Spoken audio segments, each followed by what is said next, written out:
Hi, Brian, Linda. Hello, Jean. Good to see you, or see that you're there.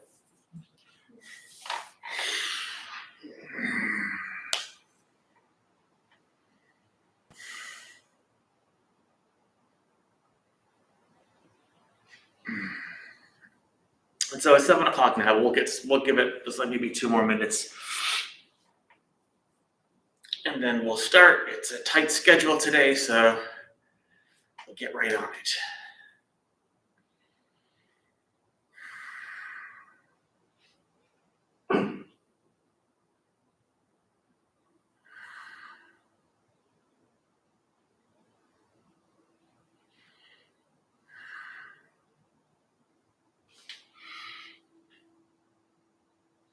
Hello, Roberto.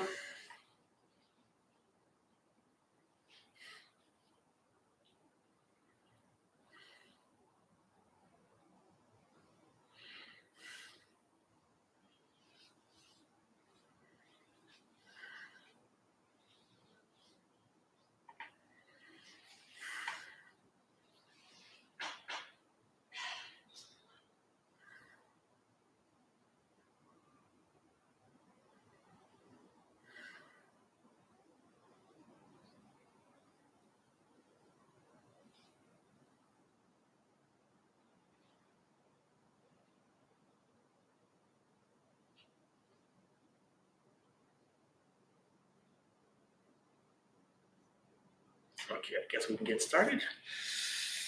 All right.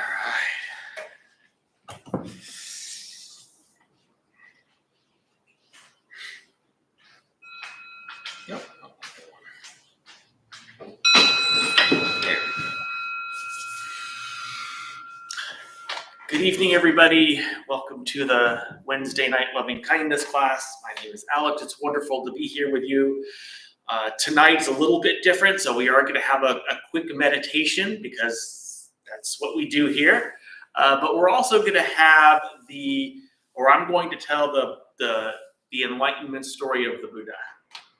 And it's something that I do every so often, and I did it a few months ago, and I'm going to do it again. Last week when I was leading this class, there was a lot more people here, not a lot, but a few more people here, and no one had heard the story before, so I said I would tell it again.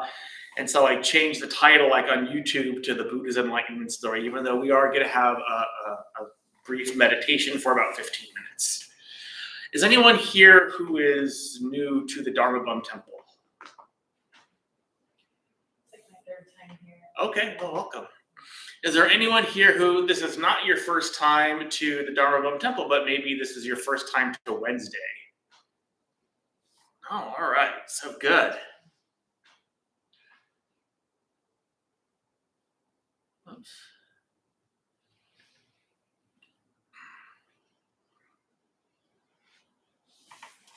All right.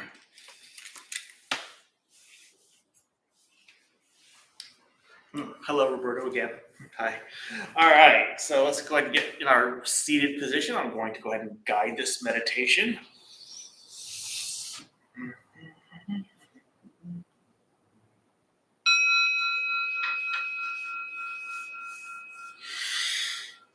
Just allow your eyes to close.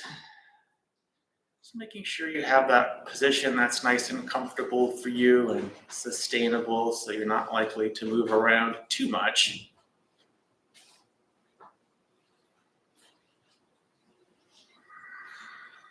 Just getting connected with the breath, taking a nice deep breath all the way in and all the way out. Not forcing the breath, letting it be quite easy and natural at first. Just let my words just kind of wash over you.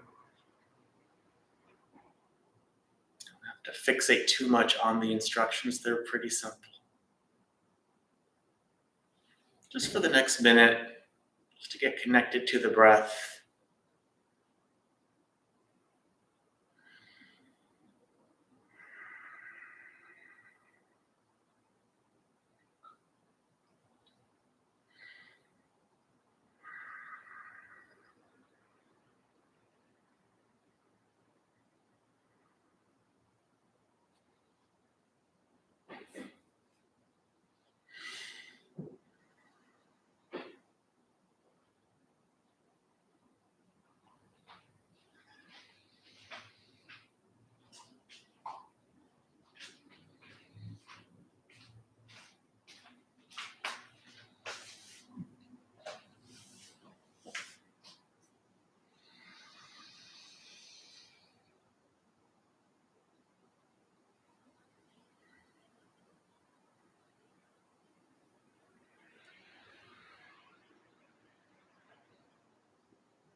So to begin our loving kindness meditation, we'll think of a benefactor.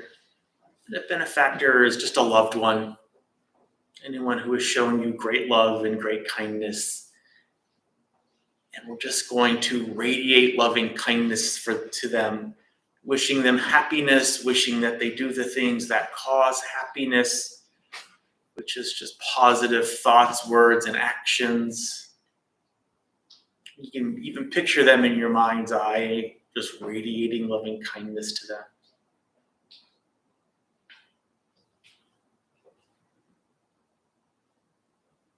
And we'll do this for the next couple of moments.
Shifting our focus from doing this practice for our benefactor to now imagining our benefactor doing this practice for us. And it's just reverse. You still picture your benefactor, and it could be the same one or a different one. And they're going to be doing this practice for you. You're going to imagine them radiating loving kindness to you in the same manner that you did it for them. And the only thing you have to do is just receive all of their loving kindness into your own heart. If you want, you can put your hand over your heart. You can put a big smile on your face. All those things help a great deal in facilitating these thoughts of loving kindness. Just receive all of their loving kindness. If you feel any resistance in your heart, that's okay. Just take a deep breath. Just give that tension a little space. And then continue. So we'll do this for the next few moments.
And now can we do this practice for ourselves?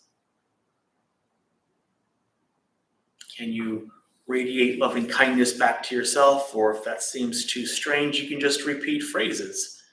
Phrases like, may I be happy.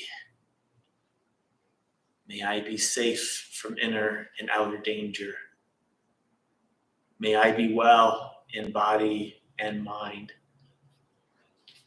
And you can repeat one or more of those phrases just very gently. It's calling to your heart.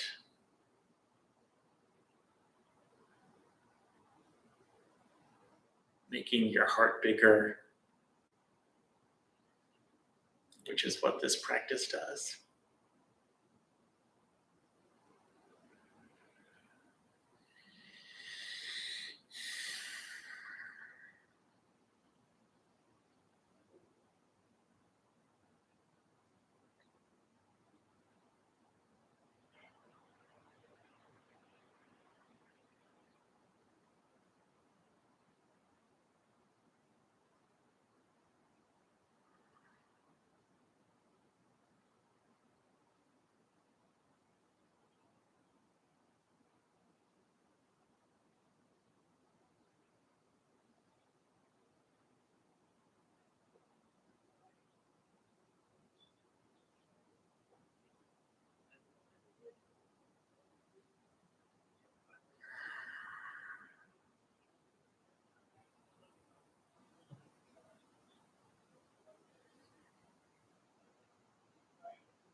And then finally, can we explore the limitless quality of the heart by doing this practice for all beings in all directions? And just radiate loving kindness to as many people as you can.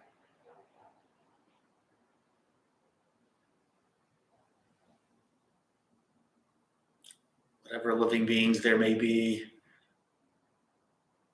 the great, the mighty, medium, short, or small, the seen and the unseen, those living near and far away, those born and to be born, may all beings be at ease. And your loving kindness is spreading upwards to the skies and downwards to the depths, outwards and unbounded. That is the limitless quality of the heart. And this is a quality that we really need to develop. So we'll do this to end our meditation.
Just open your eyes when you're ready.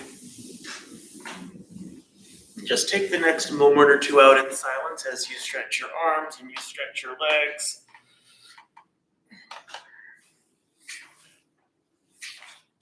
Keeping that mindfulness of loving kindness about you, and then we will begin with our story after questions.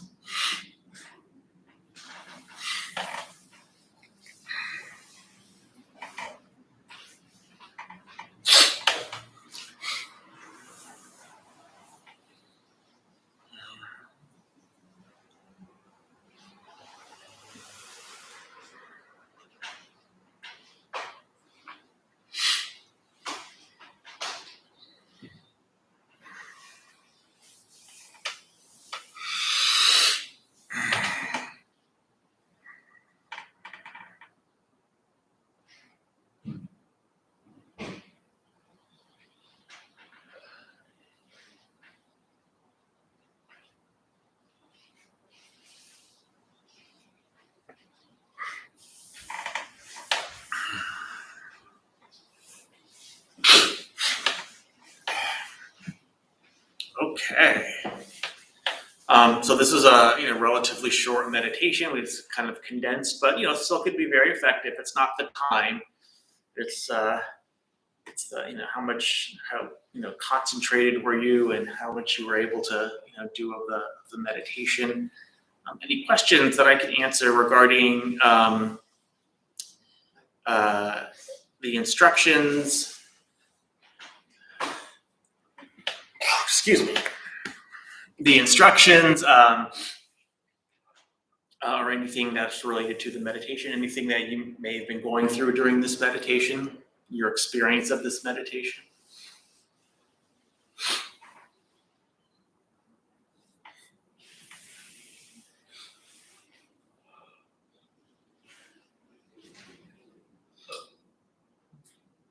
to give online just a little bit more time. It's like a 20-second delay for them, or 10 or 20-second delay. You don't have to have any questions, that's okay. So the story that I'm going to tell is the story of the Buddha's enlightenment, which is essentially the story of, just before he was born until, right after his enlightenment. And I don't know how I came to tell this story, because I've been telling this story for a number of years now. And I don't know when it first started. I don't know how it first started exactly. I know Jeff asked me to to tell this story to speak in front of a high school class downtown San Diego, for like a high school for like at-risk kids, King Chavez. And I talked to them and I kind of told a really condensed version of this story. And I did that a couple of times over 2 years. And then in the meantime, I started telling this story to different classes, and it just got, the first time I told it was maybe like 15 minutes, because I just wanted to be like quick about it. But if I tell all of the elements of the story, it's a bit longer, and sometimes I forget parts, and because it's a long story, and so I'm not doing that on purpose. And sometimes there's the great thing about this story, about this kind of enlightenment story myth, was that there are about 900 versions of this story. As Buddhism goes from country to country to country and culture to culture to culture, a little bit is changed, and a little bit is something other parts might be emphasized differently. And so most of the elements are pretty much the same, but how they tell it is maybe a little bit different, right? So it's we don't know exactly how much actually happened or not. There are fantastical elements to this story that, of course, it doesn't matter if it's true or not. It's a story of the hero's journey. If you know anything about Joseph Campbell, who kind of coined that term, and it's a beautiful story, and it doesn't matter, from a Buddhist perspective, exactly what happened and what didn't happen. It's just, it's a metaphor, really. It's a metaphor for overcoming, and for compassion, and having compassion for the whole world. And it's just a beautiful story, and I absolutely love telling it. Let's see here. What else do I want to say?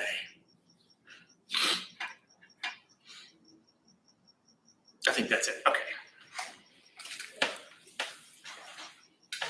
All right. So this story begins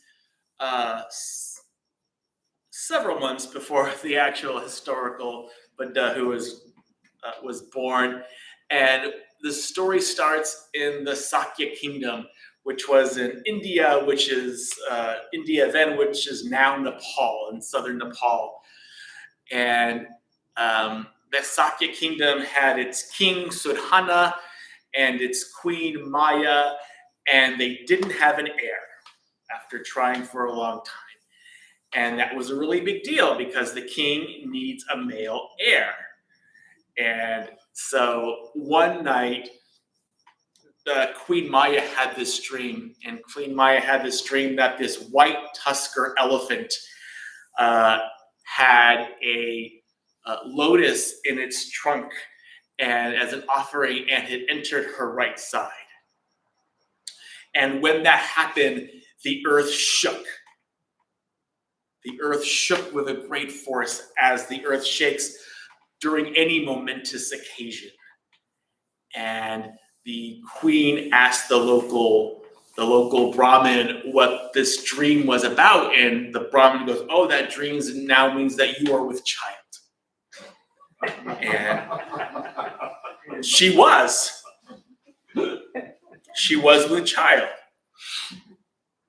And, the thing about his birth, or his, I guess, gestation, was that it wasn't 9 months, it was 10 months. It was exactly 10 months long.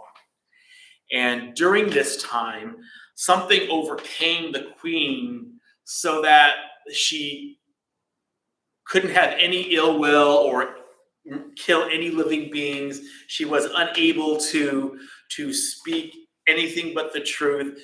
She couldn't take anything that was not hers. She couldn't have any thoughts or actions, or do any actions of sexual misconduct. She couldn't have any intoxicants whatsoever. She had no desire to do any of this, right? And so it was there is a purity to this pregnancy.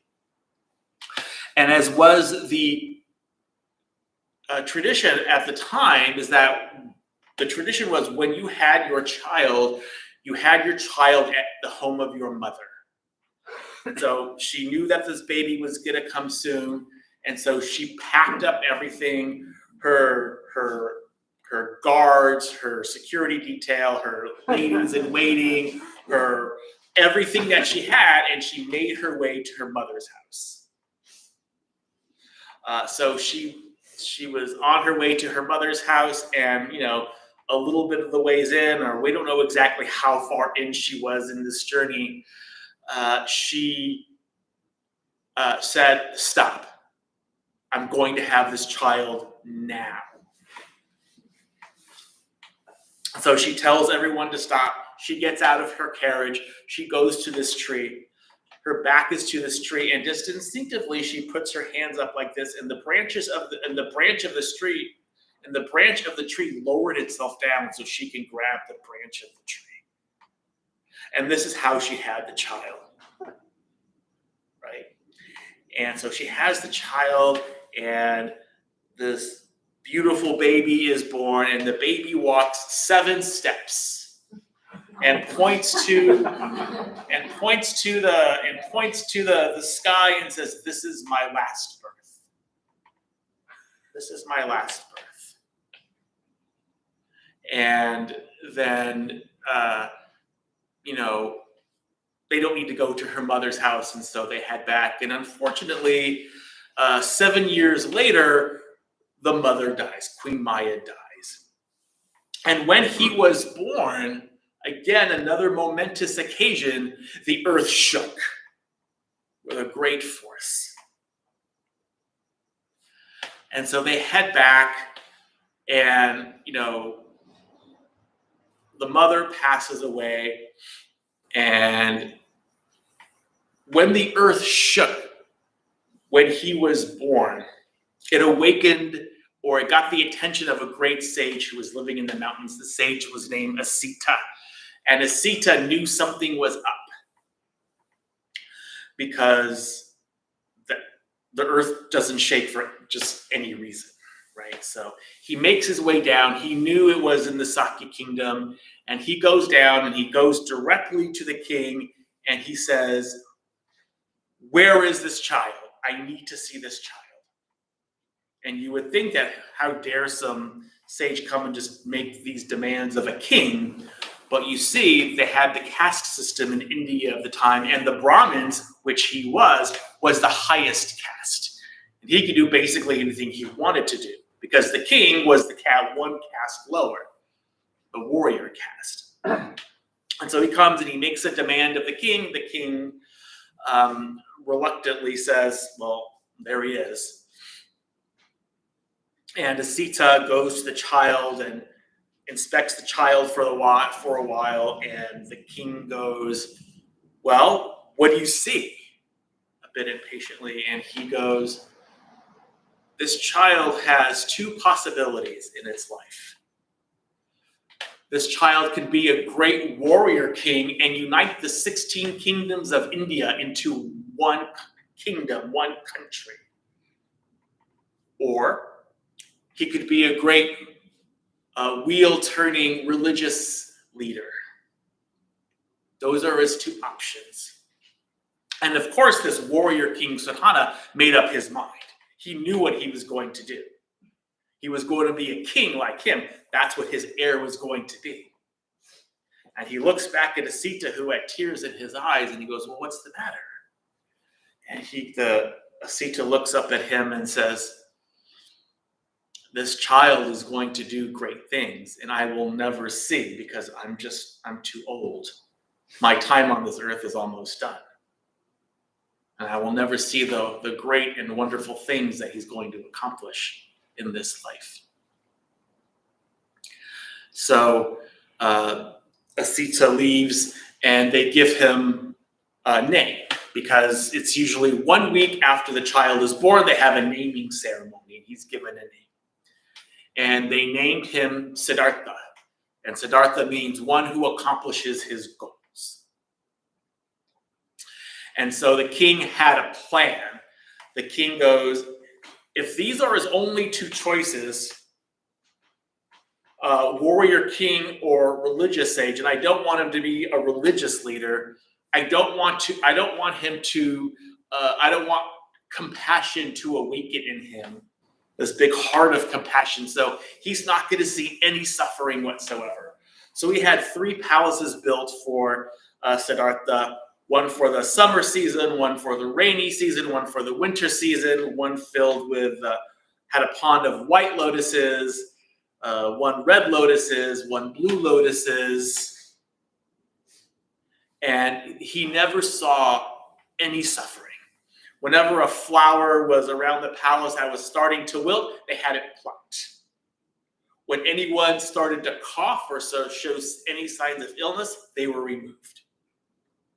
Anybody started showing signs of aging, wrinkles, or whatever it might be, they were removed. So he never saw any suffering whatsoever. And he would remark later, he said, I was very delicately brought up. Very delicately. Besides these 3 palaces that I had to stay in my entire life, I had a shade over my head day and night to protect me from the wind, to protect me from the sun, to protect me from dirt, to protect me from dust. I was catered to day and night. I was entertained with dancing girls and all sorts of entertainment all the time. And I had a very luxurious life. He got married at 16 to this beautiful young girl named Yashodhara, and they were madly in love.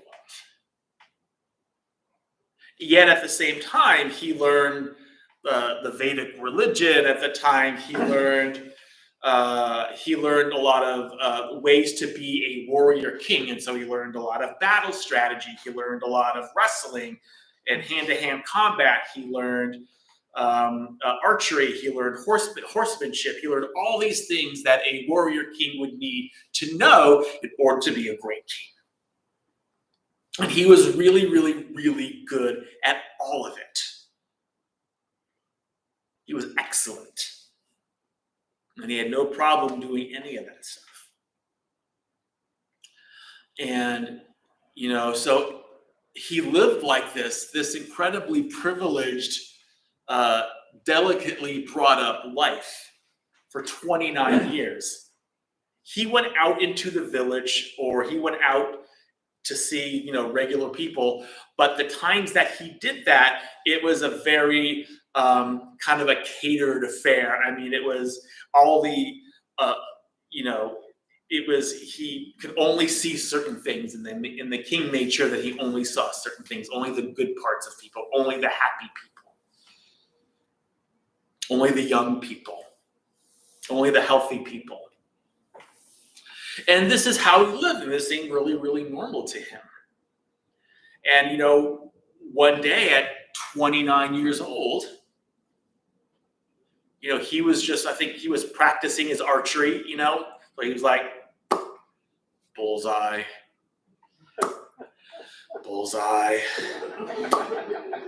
bullseye.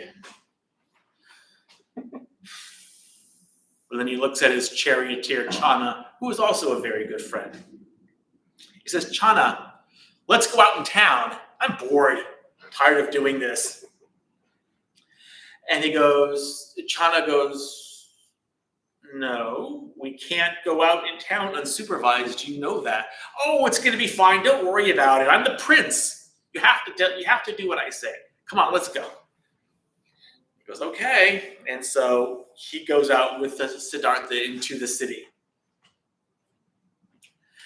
And so he sees the first of 4 messengers when he does this. And so he's out in the city and everything's fine. And then all of a sudden he sees this person in the road who has kind of shriveled up and had a walking stick and was kind of hunched over like this and had like gray or white hair and was walking really slowly and kind of sunken in eyes a little bit, and he had never seen anybody like this. And he says, Chana, what's wrong with this person? What is wrong with them? And he goes, oh, that's just an old person.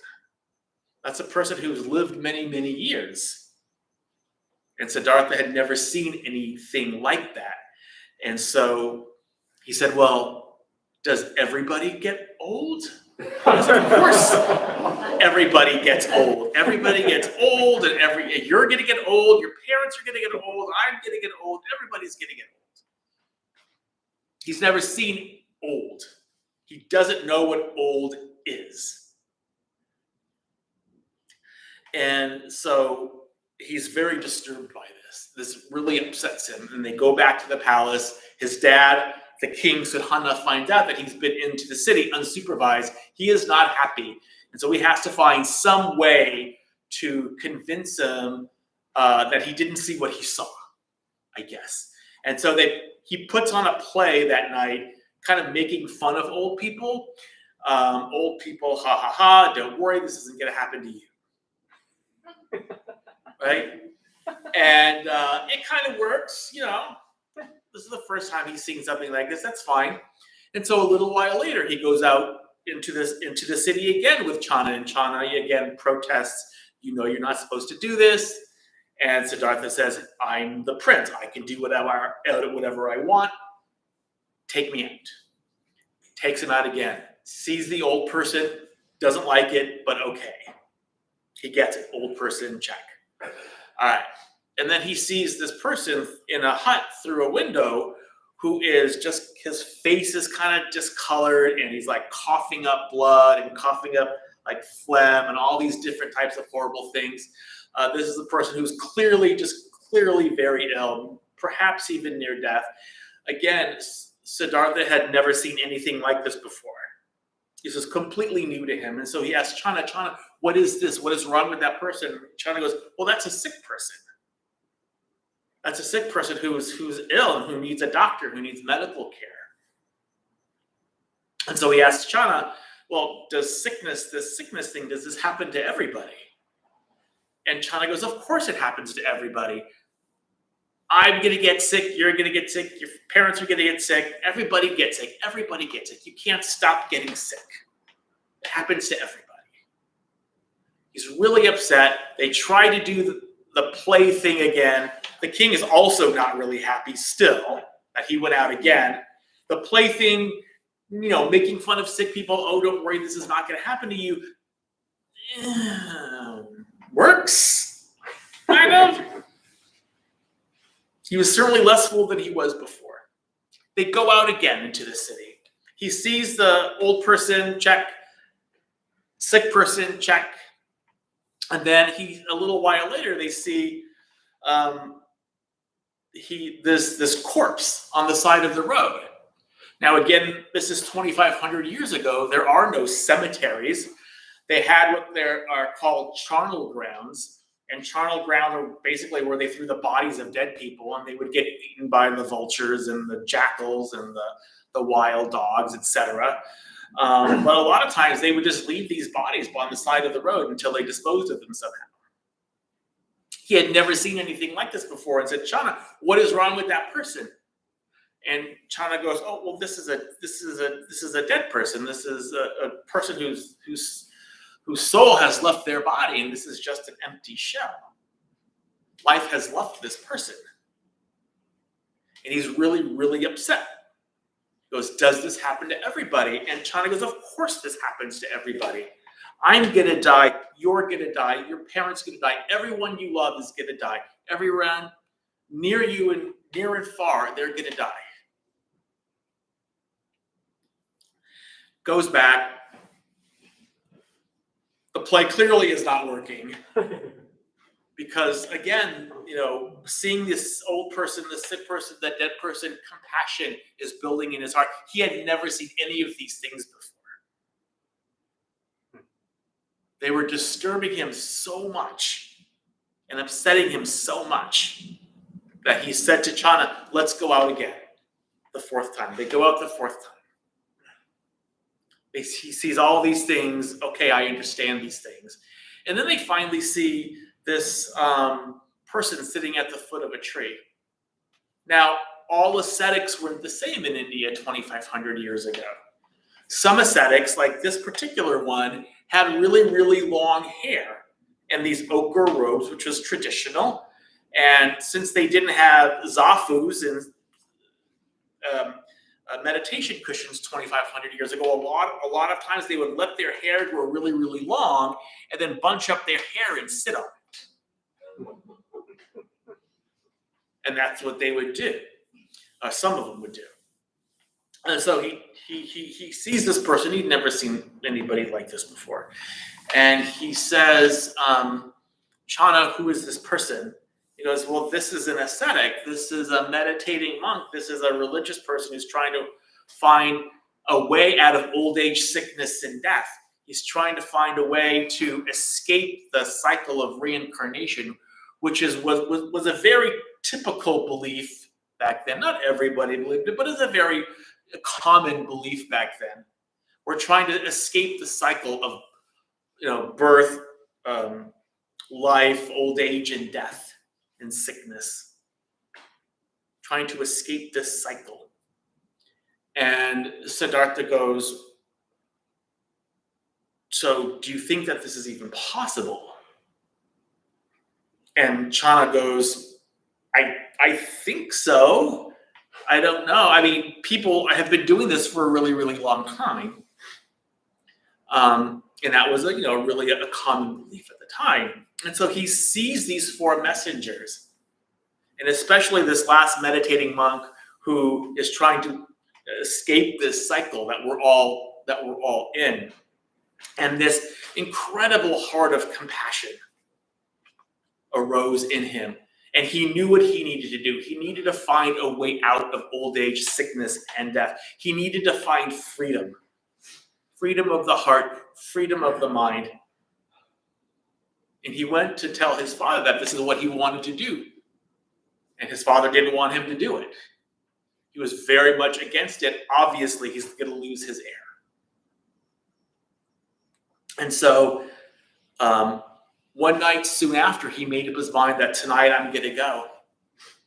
And before he left, he went into the door of his bedchamber, and another kind of wrinkle in his plan was that a week before all of this, seeing the last messenger, he had a child, finally, with Yashoda, a boy, an heir, his heir.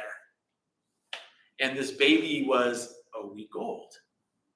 So he goes into the bedchamber. He sees his wife and his new child sitting there, and she's like sleeping, and she's kind of holding him. And there's this fire there, and she looks so beautiful, and his child looks so innocent. And he remarked later, I didn't go up to them. I didn't kiss my wife goodbye. I didn't hold my child one more time, or I didn't kiss my child. I didn't go up to them at all, because if I did, it would have been too hard to leave. I wouldn't have been able to do it. But it was a week after he was born, so he had to name the child. And so he looked at the child and he says, I name you Rahula. So Rahula means fetter. fetter, something that's synonymous with a fetter is like a ball and chain. He named this child something that would keep him shackled to this earth, shackled to this life as a prince and a king, which he didn't want. And so he took Channa and he left. He took his horse, jumped over the palace wall, and they went into the forest. And they went into the forest, and he goes, well, this is the path that I need to take. And so he took a sword, cut off all of his hair, because a lot of the monks that he saw later had no hair. So he cut off all of his hair. He took off all of his fine princely clothing, and he put on these tattered robes of a monk. And he set out to find an escape from old age, sickness, and death. And he says, well, I'm going to need to find a teacher. And the great thing about India at the time that was going through a spiritual renaissance was that you couldn't shake a stick in the forest without hitting 20 gurus. And it was really that kind of time in India. You know, people were very, very frustrated with the Vedic religion of the time.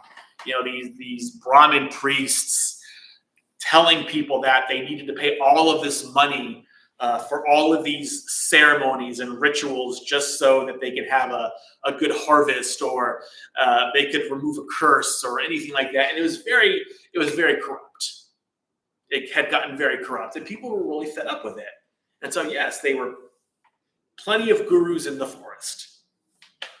And so he meets this one guru. His name is Alara Kalama.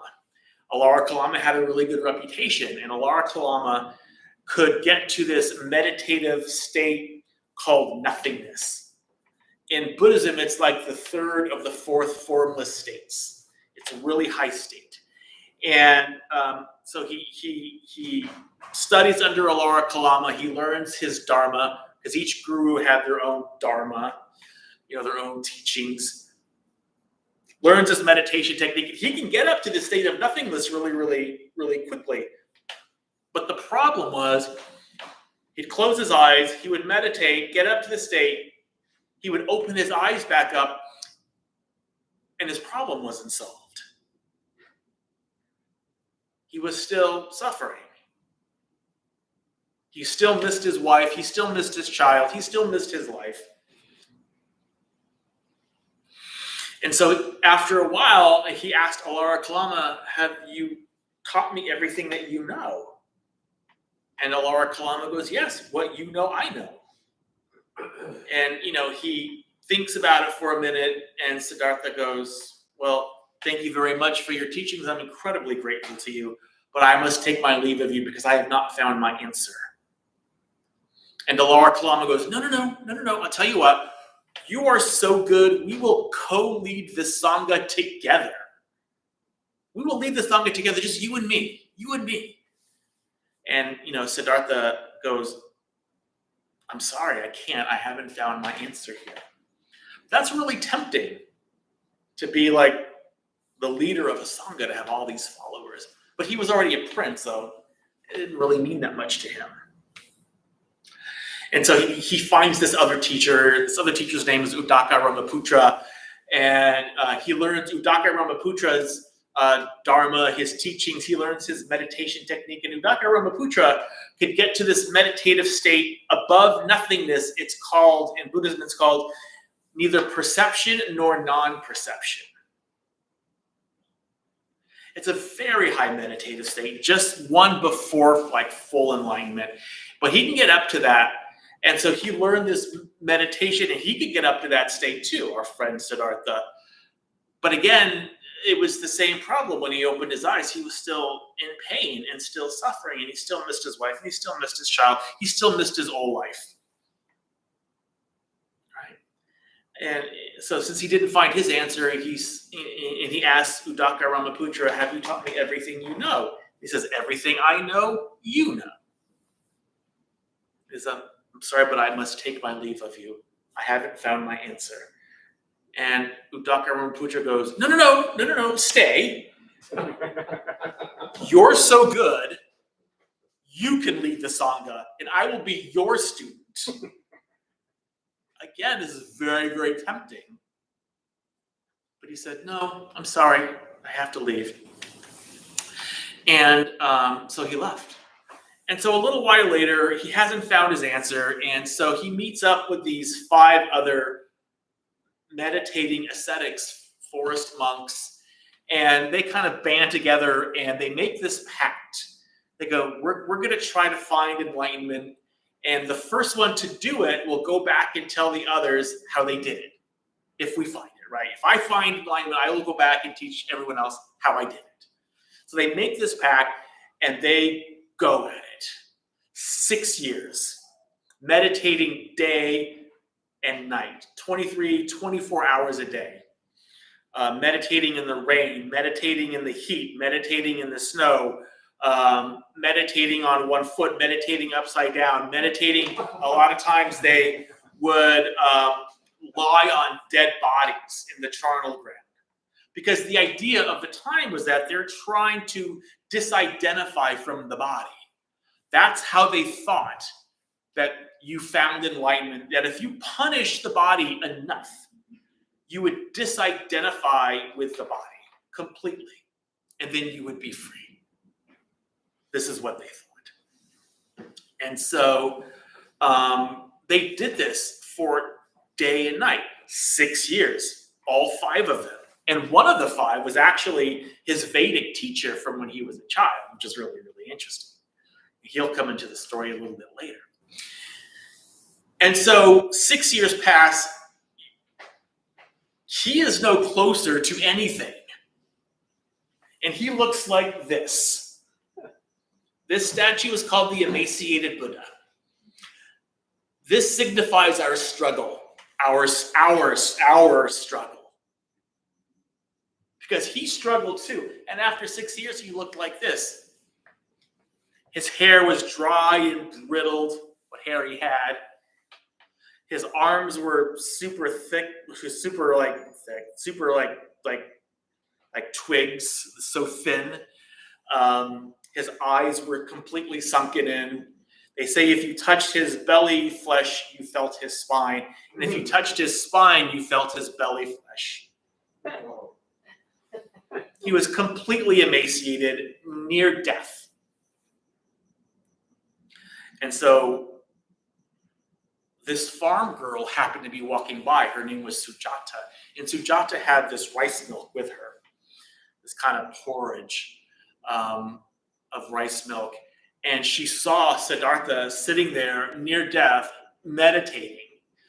And she had a lot of compassion. And she goes up to him and says, please, sir, please drink this. Please eat this.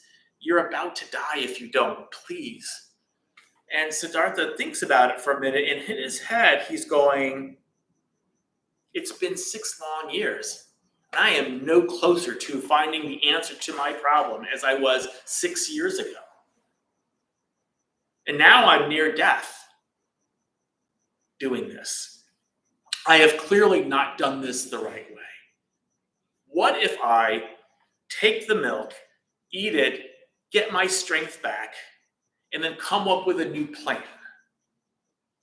Maybe this is the way. And so he thinks about it for a minute and he goes, and he takes it. He takes the milk, the rice milk, and he eats it. And his friends see them, his 5 meditating friends, and they're very taken aback.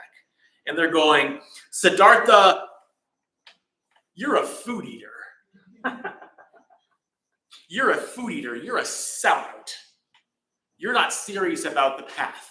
And they leave. They get up and leave, and they abandon him. You're no longer with us. But Siddhartha, he takes the milk. He gets his strength back. After it took him a little while, but he got his strength back. He took a shower or took a bath in the river. He got some new robes and he put them on. And he thought about it a minute, and he goes, I don't know. But I tell you what I'm going to do. I'm going to choose that tree right there. This, banyan tree, which became to be known as the Bodhi Tree.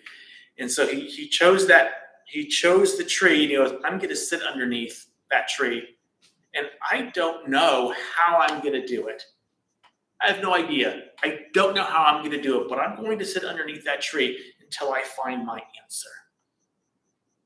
And that was the first time in 6 years of doing this path where he surrendered completely.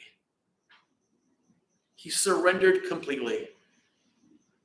And while he was sitting underneath this tree, something came to him when he was a child. He was about 9 years old. And he was at some planting ceremony with his father on one of these very kind of catered, coordinated trips out of the palace. And he was just sitting underneath the tree while they're doing their rituals or whatever they're doing. And he noticed these ants that were just kind of going along, these ants and other bugs that were just kind of doing their thing. And he thought, when they plow the fields, these ants are going to lose their home, and many of them are going to be killed because of this. And instantly he remembered that he went into the posture of meditation because of the compassion he had for these ants. And as the sun was passing by in the sky, the shadow of the tree never moved from him, so that he was always shaded.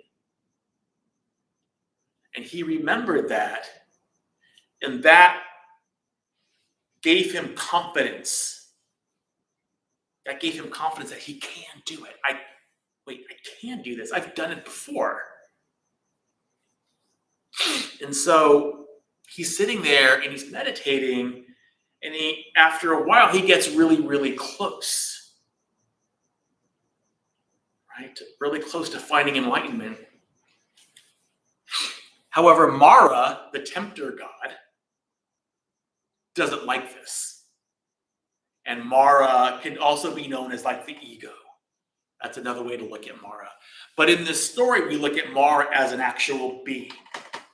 And so Mara is looking at this Siddhartha, this prince, about to escape him, and he decides to unleash some weapons at him because he doesn't like it. And his first weapon that he unleashes at him to disturb him from his meditation is anger. So the armies of Mara rise up and they throw their bows and arrows at him. And Siddhartha, without being disturbed from his meditation, just reaches up and touches them, and they all turn to flower petals at his feet. And so Mara is not really happy that his first weapon didn't work, but he has a couple of more weapons that he can try. His second weapon that he tried was lust. So the daughters of Mara rose up and danced naked around him, trying to disturb him from his meditation. And after that didn't work, the daughters of Mara turned to stone. And so Mara's really pissed at this point, right? And so Mara goes, I know, you bested my anger and the lust, but now I have my most powerful weapon, doubt. And so he goes to Siddhartha and he goes, who do you think you are that you can escape me? Me. I have everyone chained to this earth. Everybody. And really, without doing much of anything, he takes his hand and he touches the ground. And you'll see this pose in so many of the Buddhist statuary where he has the bowl in one hand and he's touching the ground with the other. And what this means is he's bearing witness to the earth. Because when he touches the ground, Gaia, the earth goddess, comes up and says, I will tell you who he is. He is a man who has lived thousands of lifetimes doing good deed after good deed after good deed after good deed after good deed after good deed after good deed. If anyone deserves to be in this position, it is him. So I bear witness to his good deeds. And with that, Mara knew that he was defeated, and he left. And so he's sitting there, and in the first watch of the night, and they have 3 watches of the night. There's like 6 to 10, 10 to 2, 2 to 6. Those were watches of the night. That's what that is. Right? So in the first watch of the night, because I'm going to use this terminology, it helps to know what it is. In the first watch of the night, he has his first of 3 realizations. And his first realization that he has was a recollection of all of his past lives. All of his past lives, and in this life, he was named this, and he was in this clan, and these were his good deeds. In this life, he was in this clan, and he lived this life, and these were his good deeds. And back and back and back and back and back and back and back. But the thing was, he couldn't go back to his very first life. So many lives he had lived, and that was his recollection in the first watch of the night. In the second watch of the night, he realized a couple of things, karma. And he saw people being born in certain conditions because of their karma, because of their deeds in the previous life. And he discovered that this process of suffering, this process of life, and he discovered that, well, this leads to this, leads to this, leads to suffering. And he also went backwards. He goes, well, if we don't have this, then we don't have this, and then we don't have this, and then we don't have this. And this is called, you hear Jeff talk about it a lot, this is called dependent origination. So if you have consciousness, there is contact. If there's contact, there is feeling. If there's feeling, there is this, and then there is grasping and craving, and which causes suffering. Right? And so he saw this suffering as a process of things that happen, and that you can go backwards too. And in the third watch of the night, he one of the things he realized was he didn't discover the Four Noble Truths and the Eightfold Path, but he realized them. They've always been there. These truths have always been there. He didn't make this up himself, but he realized this. That the problem that everybody has is suffering. That's what everybody has, because it doesn't matter how rich or poor you are, that this is suffering. This is the cause of suffering. The end of suffering is possible. And here is the path leading to the end of suffering. All these different things that he realized. And after the third watch of the night, he opened his eyes and he was free. Finally free. And that's a lot to realize. Because what he realized was this.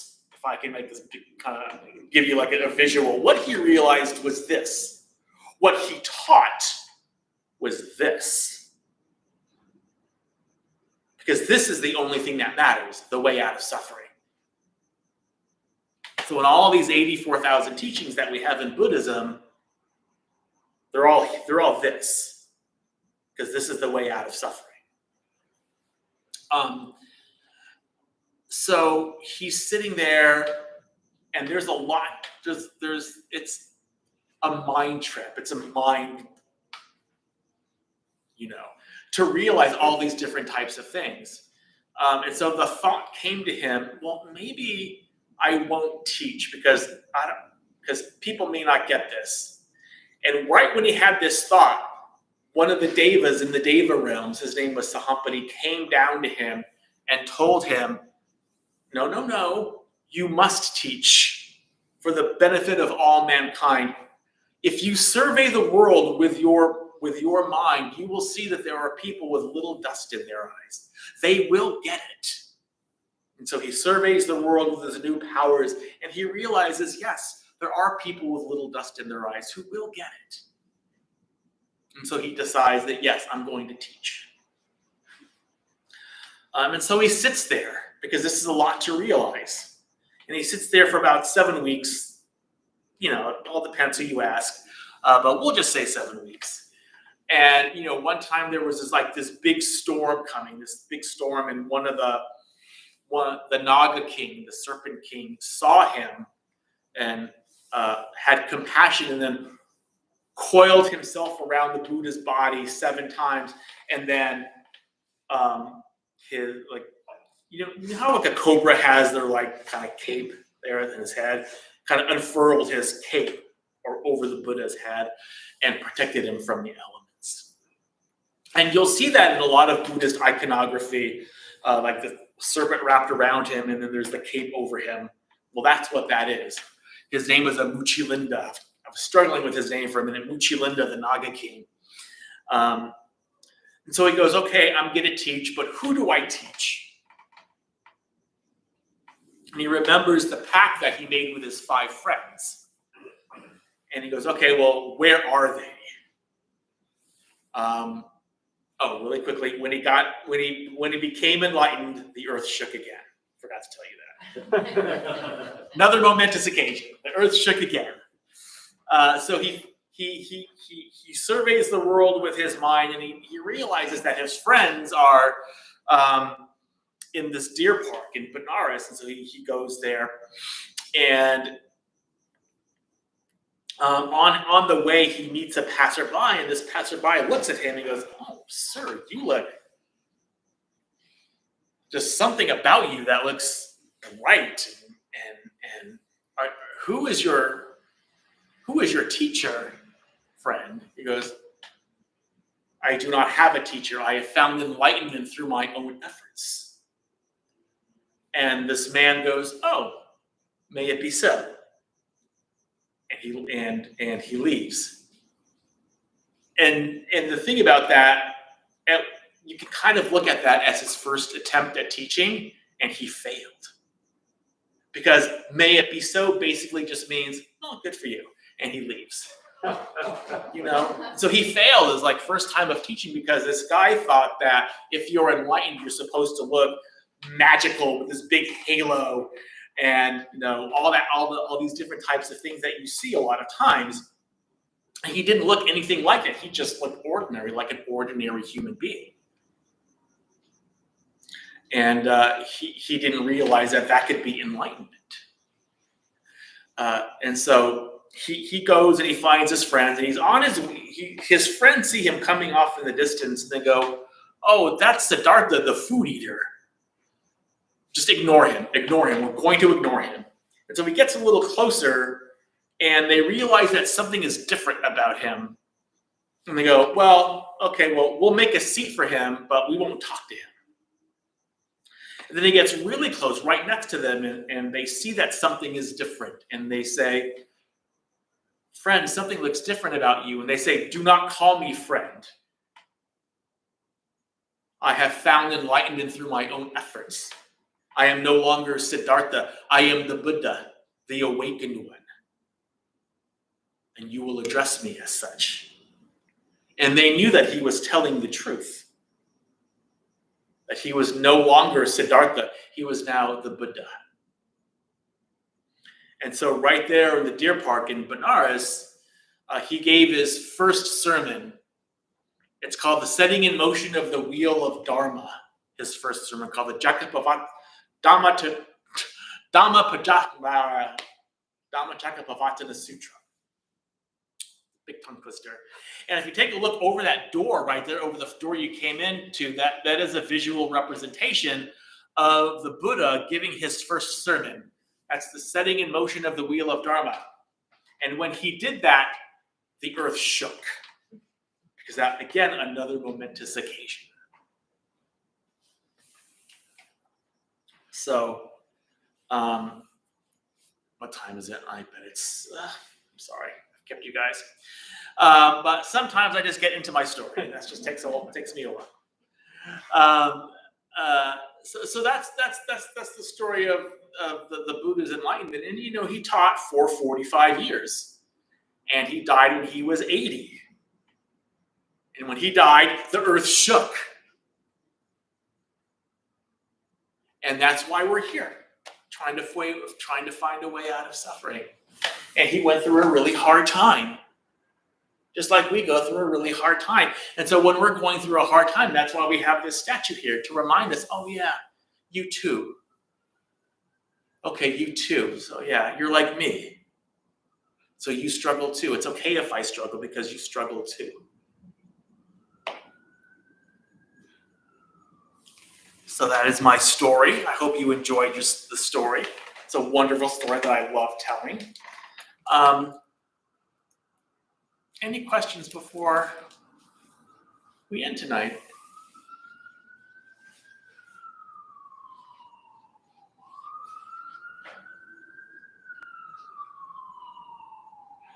Okay, you don't have to have questions. That was a long story.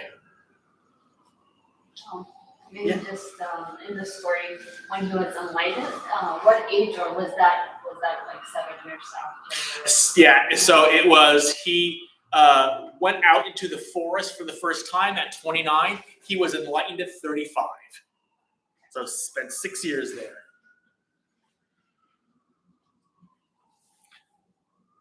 You're welcome, Gene. But yeah, so 6 years. He was enlightened at 35, died when he was 80, so 45 years he was teaching. One topic, 45 years, suffering and its end. All of the Buddhist teachings are on one topic. Just this. Realize this, he only teaches this.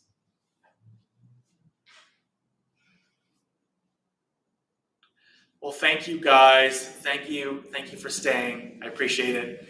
Let's join our palms together at our hearts, please. And may the benefits of this meditation and this story be received by all beings in all directions. May all beings be free from suffering. May all beings be at peace. May all beings be joyful and at ease. May all beings be happy. And may all beings be loved and seen for the beautiful, radiant beings that they are, that you are. Thank you for coming.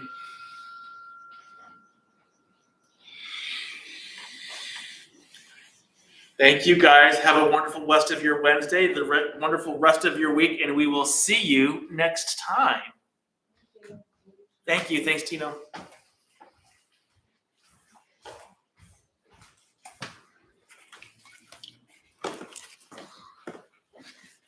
Or Tina, sorry. What time is the meditation? I'm sorry? What time did this start? I thought 7. Oh, Right at 7. it sounded like the meditation had been going on for a while. Oh,